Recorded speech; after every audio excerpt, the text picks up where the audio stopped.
Sebelum memulai video hari ini, kami perlu mengajukan pertanyaan kepadamu. Apakah kamu sendirian di kamar? Serius, kamu sendirian? Kamu mungkin berpikir bahwa ruangan di sekitarmu kosong, tapi bagaimana kamu bisa benar-benar tahu? Pikirkan teknologi di luar sana yang dikembangkan oleh kelompok-kelompok seperti DARPA, CIA, atau bahkan organisasi SCP. Agen rahasia berjubah bisa berdiri di sekitar kamu sekarang, mengawasi setiap gerakanmu tanpa kamu sadari. Kamu dapat memberitahu seseorang tentang ini, tapi jika kamu melakukannya, mereka akan menganggapmu gila dan tidak ada yang percaya orang gila, bukan? Terkadang seluruh dunia orang runtuh begitu saja. Suatu hari mereka hidup bahagia, hidup sukses dengan keluarga dan teman-teman yang mencintai dan peduli pada mereka. Kemudian keesokan harinya, mereka benar-benar yakin bahwa pemerintah Amerika Serikat tidak hanya menyadap panggilan telepon dan email mereka, tapi juga pikiran mereka. Bahkan mungkin menempatkan gelombang otak berbahaya langsung ke dalam pikiran mereka. Atau mereka mulai percaya bahwa anggota keluarga dan temannya penuh kasih itu berusaha menyakiti mereka. Mungkin mereka mulai percaya bahwa makanan mereka diracuni dan berhenti makan menyebabkan mereka kehilangan gizi karena kekurangan gizi. Yang paling menakutkan dari semuanya, mungkin mereka mulai melihat hal-hal yang tidak bisa dilihat orang lain. Monster yang menentang rasionalitas dan mengguncang jiwa. Hal-hal yang menakutkan, mengerikan. Ini semua sayangnya gejala yang relatif umum dari seseorang yang menderita kasus schizophrenia yang parah. Penyakit mental dengan berbagai efek merugikan bagi penderitanya. Pertama dan terutama memberi mereka hubungan yang sangat rumit dengan kenyataan. Sayangnya ada banyak kesalahpahaman di media tentang orang-orang yang menderita penyakit seperti schizophrenia, menggambarkan mereka sebagai individu yang tidak stabil yang menghadirkan bahaya bagi orang-orang di sekitar mereka. Pada kenyataannya, orang dengan kondisi seperti ini 3 kali lebih mungkin menjadi korban kejahatan kekerasan, dan mereka juga lebih mungkin menjadi korban dari sesuatu yang lain juga. Seperti yang kami katakan sebelumnya, terkadang dunia orang runtuh begitu saja, dan dalam kasus yang parah, mereka mungkin akan hilang begitu saja dari peta. Dan 9 dari 10 alasannya adalah SCP-870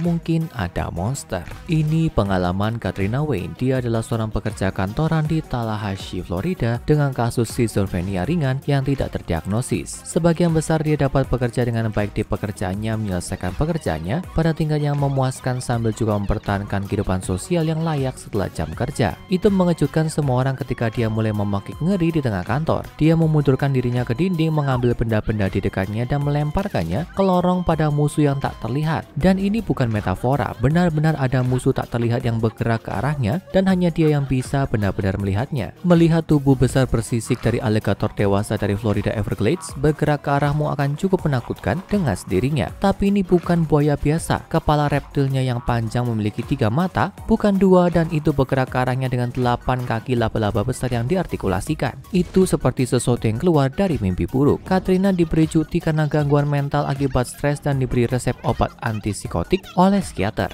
Dia menghilang dari rumahnya tanpa jejak hanya 2 minggu kemudian. Atau kisah Daryl Simon. Dia adalah seorang mekanik yang bekerja di Michigan dengan riwayat keluarga schizophrenia. Meskipun dia sendiri tidak pernah didiagnosis secara resmi, dia sedang mengerjakan mesin Corvette antik ketika sesuatu yang aneh terjadi. Garasinya mulai dipenuhi asap. Dia mempertimbangkan pada awalnya bahwa mungkin itu adalah semacam kerusakan mesin yang menyebabkan asap menyembur keluar dari knalpot Corvette tua. Tapi kemudian dia melihat sesuatu berdiri di dalam asap, sesosok manusia. Daryl tiba-tiba merasakan rasa takut yang mendalam merasuk ke dalam pikirannya. Dia meraih kunci pas monyet dan mulai perlahan mendekati penyusup yang berdiri di tengah asap. Hanya ketika dia sudah terlalu dekat, dia menyadari bahwa sosok itu tidak hanya berdiri di tengah asap. Itu terbuat dari asap. Begitu dia memperhatikan ini, mata sosok itu terbuka bersinar merah. Wajah berasapnya terbuka menjadi mulut lebar bergigi dan mengeluarkan jeritan membekakan telinga. Daryl tiba-tiba mendapati dirinya berlari saat makhluk itu mengejar. Dia melemparkan kunci pasnya saat dia berlari, itu melenggang melalui bentuk semi tidak berwujud makhluk itu.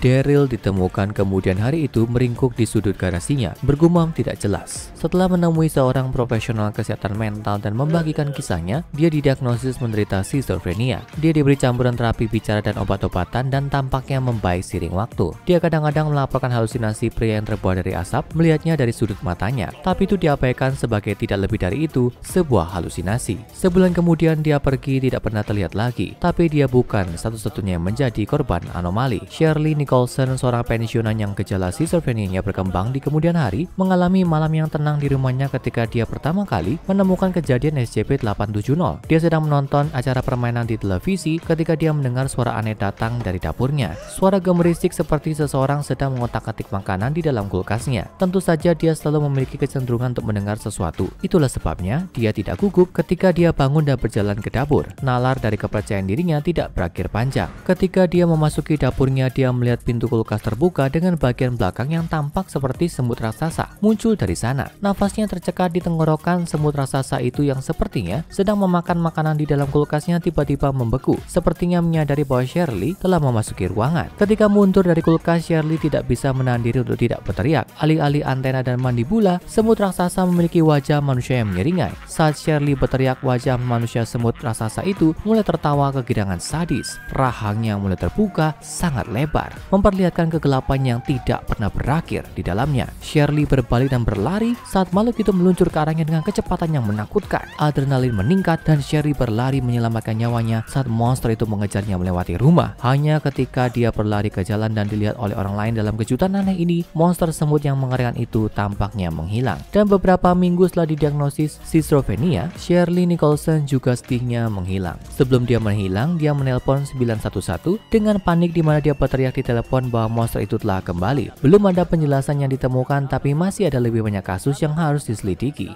Don Jones yang memiliki riwayat schizophrenia yang terdokumentasi memiliki pengalaman dengan SCP-870 saat menunggu bus keluar kota pada suatu malam di bulan Oktober. Dia sedang memeriksa ponselnya di halte bus ketika dia melihat sosok berjalan ke arahnya di kejauhan. Dia mencoba mengabaikannya pada awalnya. Terapi bertahun-tahun telah mengajarinya untuk mencoba yang terbaik untuk mengabaikan anomali kecil yang aneh ini. Dia telah diberi obat selama bertahun-tahun dan meskipun kadang-kadang dia mengalami gejala ringan, dia telah hidup dengan kondisi itu cukup lama sekarang karena dia telah belajar bagaimana mengatasinya. Saat itulah sosok yang aneh itu semakin dekat. Don mendongak sesaat untuk melihat sesuatu yang datang ke arahnya dari kegelapan. Itu seukuran anak kecil, meskipun sedikit lebih pendek karena seberapa jauh makhluk itu membungkuk. Secara harfiah bungkuk, entitas memiliki bungkuk yang agak menonjol, tapi ini hampir tidak terlihat seperti wajah makhluk itu. Itu memiliki kepala burung beo yang tampak sangat kudis, paruhnya yang melengkung berlapis darah tua. Ini lebih aneh daripada halusinasi yang diteritanya di masa lalu. Itu tampaknya lebih berwujud, lebih nyata, bahkan setelah bertahun-tahun pengobatan dan terapi, dia merasa gugup ketika benda itu mendekatinya. Pada tingkat bawah sadar, dia tahu bahwa itu bermaksud untuk menyakitinya dengan satu atau lain cara. Ketika dia membuka mulutnya dan menenggelamkan ujung paruhnya yang tajam ke tangan Don, dia tahu bahwa dia tidak sedang berurusan dengan fantasi duniawi apapun di sini.